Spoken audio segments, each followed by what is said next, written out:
Howdy, y'all. I am Round the Wheel. Take a trip back with me for just a minute, if you will, to Christmas 1994.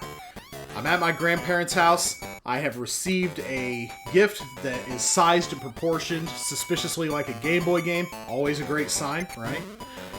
And so I open it up, and it is Donkey Kong. And that makes me pump the brakes a little bit, actually. Because even at that point in my life, I had already played a ton of Donkey Kong.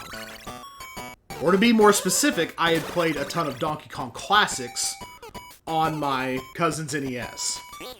And me, apparently, already being a world-weary, jaded veteran of the video game wars at the ripe old age of 10, I was like, I don't need Donkey Kong on my Game Boy. I've already played it a zillion, billion, kajillion times. I know everything there is to know about it. And so, I kind of put it away. I wasn't, like, mean about it. You know, I was polite. I said thank you. You know how they say at Christmas, you get what you get and you don't throw a fit. I adhere to that adage very well. But I just kind of put it away. And so, that caused me to not look any more into it. And that caused me to not do something that I almost always did with a new game at that time, which was to immediately rip it open and read the instruction manual cover to cover. And had I done that, I would have realized, you know, there's more to the game than what there is. But not doing that, that gave me the capacity for surprise, I think. That gave me the capacity to be surprised by the game. And I think it's a big contributor to how I feel about this game today, which is that it is, bar none, the best game on the Game Boy. It is better than Link's Awakening, it is better than Tetris, it is better than Super Mario Land 2 6 Golden Coins, it is better than Pokemon Red Blue. I would even go as far as to say it is better than Roland's Curse. But, so I did eventually play the game. I got to this screen right here. You know, I'm still thinking the whole time, why does Donkey Kong need save files? It's 3 levels, right? Donkey Kong Classics is 3 levels. It actually takes one of the levels from the arcade port out of the game. But I didn't know that at the time. I thought I was king shit of Fuck Mountain, and I thought I knew everything. But little did I know, I was about to be hoisted by my own petard in the best possible way. And so I watched this opening cinematic. This was the first time I ever saw something like this. I was like, oh, this is how Donkey Kong gets the girders all crooked and jaggedy. That's a neat little bit of lore. That's a neat little addition. Not knowing he did that in the arcade original. Not knowing this whole 25-meter thing was part of the arcade original. Not knowing I could just backflip up the level like this. I just played it like original recipe Donkey Kong. You know, I just went up the way, I took the hammer, I had the fun and all that. I played it like, you know, I played it like you played Donkey Kong. And I'm just going up the way, I'm like, okay, yeah, I mean, okay, new level. Not new, just part of the arcade version that whoa, hey, hi, how you doing? And guy's getting in my way here. That's a little slower than I usually do that level. But I was like, okay, this is different. This is a new level. It wasn't new at all. It's just from the arcade version, and they didn't put it in Donkey Kong Classics for some reason. You just play through 3 levels of Donkey Kong on a loop, and you do it over and over again. It was kind of nice to be able to jump and drop without dying. That was pretty cool. Oh, wow, I miscalculated that. Ha ha ha! Ooh, first death. Didn't expect it to be this early. Nobody expects the Springboard Inquisition. But, so, let's go up. Okay, let's take care of that. There we go. But yeah, I made it all the way through this. There was... I did see the 1-up over there. I was like, oh, they added 1-ups and stuff. You can still get the hat, the parasol, the purse, all those nice things for points. You know, and I did my way up this thing. So, here we go. And I beat the game, as one does. And the girders fell, and Donkey Kong fell, and I was like, whoopee, I beat the game, that's all there is to it. Mario and Pauline fall in love, and then... say what? And just immediately, my brain goes into code red panic mode. Like, what is going on? What is happening here? Why is it... Where is Donkey Kong going? Where is he running to? Is the game not over? Do I have to, you know, what's this? But then the game teaches you, you know, a key falls from the sky. Mario takes the key. He opens the door. And that opens up what you're going to be doing for the rest of the game, which is pursuing Donkey Kong through 9 different worlds. This is the game that introduced me to the concept of puzzle platforming. This is the game that taught me how to allow yourself to be surprised by a game and to just... And it taught me so much about what makes a perfect video game. This is, to me, a perfect video game.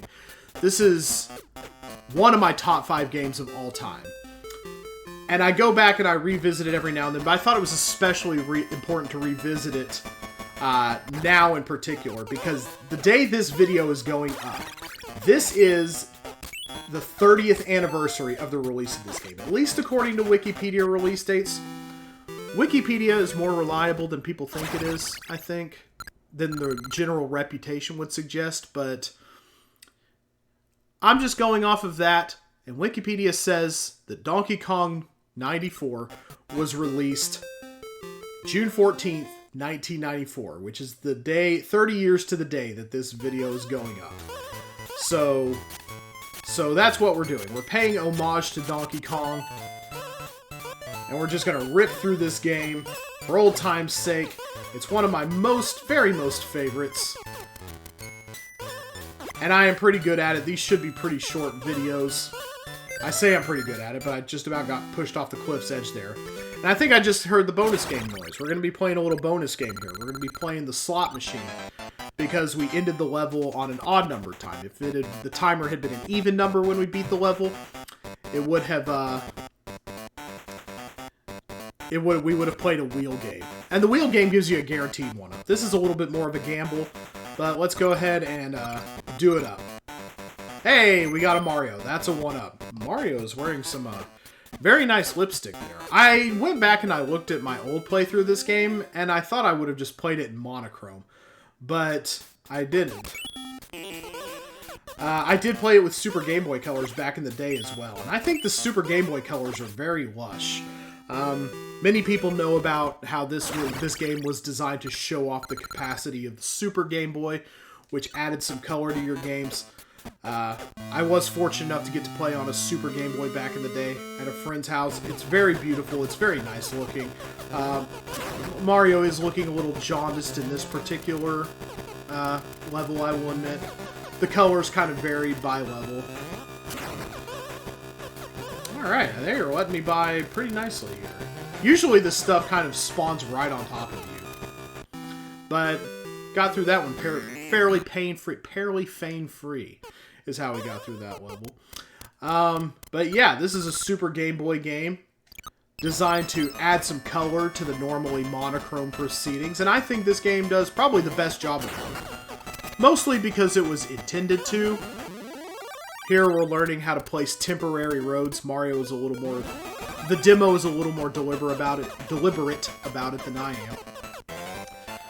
But yeah, we're going to be setting down some temporary roads. We're going to be setting down all kinds of stuff. We're going to be having so much fun with this game. I love getting to revisit this game every so often. And the videos will be kind of short because I try to get through the levels as fast as I can. That's the best way to get one-ups, in my opinion, is to just get through the level as quick as you can. We're going to set this up here. We're going to recuperate very quickly. Alright. Just set that wherever we feel like. And in 10 seconds, boom. Instant level. Just add key. There we go. Because it adds up your times here at the end, and after 4 levels, for every 100 seconds you've let stay on the clock, you'll get a 1-up. And that's easier than collecting 1-ups throughout the levels, I feel. Whether it's through the bonus games or whatever. Here we go. This is an exercise in setting many temporary things at once. Woo! That was a little close. But you know what? Barely still counts. Alright, we're going to drop from high enough to do a little roll. Tuck and roll, Mario. Tuck and roll. Here we go. Am I going to... Oh! I was wondering if I was going to clear him there, actually. I also like how there are different death jingles depending on how you die. That's kind of interesting. There's not just the do-do-do-do. I mean, sometimes you get that if you touch an enemy. But, like, touching fire is its own death jingle. Does that just keep respawning? Can I get a 1-up forever as long as I keep dying? Alright, let's jump a little closer to him to ensure that we clear the mark. Please. Yes, there we go. Alright, and up, and if you beat the level with over 150 seconds left on the clock, Mario will shut the door on his way out, because Mario was not born in a barn. He was born in a bowling alley in Brooklyn.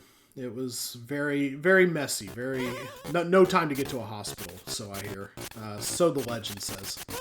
Alright, we're gonna go down here. Okay. Ooh, that was a little dicey. I thought I was going to do a little better. Okay. Alright, wait for the elevator to take us up. Put the road here so we can... Oh, I hear a bonus. We did manage to get every item, it looks like, so bonus time for us. And this time it's going to be the wheel. Yes, that's right. We are going to go round the wheel. But you do get guaranteed lives on this one. You get at least 1 life, which is nice. There we go. Not too shabby. I'll take free 1-ups anytime. I prefer that game to the slot machine because that one is at least guaranteed. Alright, here we go. We're going to stand on our hands so we can deflect barrel. There we go. Everything about this game is just so tight. Like, you can throw the barrels upward. You can throw them forward if you want. But I can just lob it up like that. Everything about this game. God, I love this game so much. Everything just runs so tightly. Everything runs smooth, ship shape. I love it, love it, love it. You're just going to hear me gush about it for the next week and a half or so, because that's all I'm going to be doing. So we got, 636 total seconds left from the 4 levels we beat. Here is how we learn how to use switches. I love how Donkey Kong's switch is made for, like, a meatier hand. Like a beefier hand. Like, he wraps his big old gorilla mitt around it. And Mario's is a little bit more normal person-shaped. It's got the nice little, knob for tactile pleasure. But the switches look different depending on whether they are from Mario or Donkey Kong. That's the kind of love that is put into this game. That's the kind of touch that you love seeing. So, we're going to go on. Mario's going to chase Donkey Kong through various and sundry biomes. And we're just gonna pay some tribute to what I think is one of the greatest games ever made. Like, look at these lush... This is lush for Game Boy. These colors right here. Oh my gosh. I need to go before I just start... I just spend 20 minutes mooning over every pixel. Like, this is so... This is honestly so beautiful, I want to cry. God, I love Donkey Kong so much. Donkey Kong 94, that is. It is just a... chef's kiss of a game.